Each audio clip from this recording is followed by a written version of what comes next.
So you know that in the ideal world, you get 7 to 8 hours of sleep every night. That sounds pretty great, but that's not always realistic.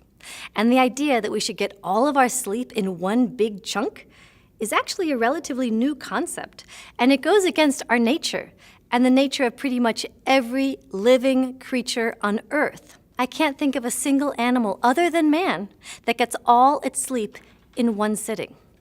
That wouldn't be safe. A half hour here or half hour there is much more common. Scientists call that multi-phasic sleep.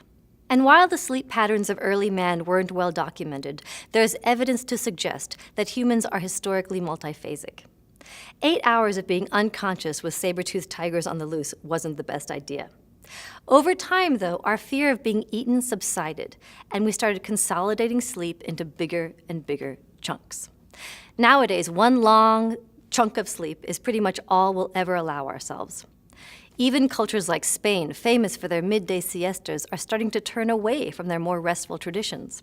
Unfortunately, all this consolidation isn't really working for any of us in terms of our health and wellness. And that's because our bodies are hardwired to want more. See, scientists have come to realize that our bodies are internally programmed for biphasic or two-phased sleep. And our bodies do their best when we get one long period of sleep at night and a short period in the middle of the day, around 1 o'clock if you usually wake up around 7 a.m. No doubt that resonates with some of you. Think about that post-lunch dip you often feel. In the past, you might have assumed it was the burrito, but in fact, that was just your body telling you it wants a nap. For some of us, naps have a bad reputation. Some think if you need a nap, it's a sign of weakness. If you nap, you must be lazy. Other people just don't like napping. They think it keeps them from getting things done, that they're just too busy to nap. If you hold any of these beliefs, my research shows you may want to reconsider.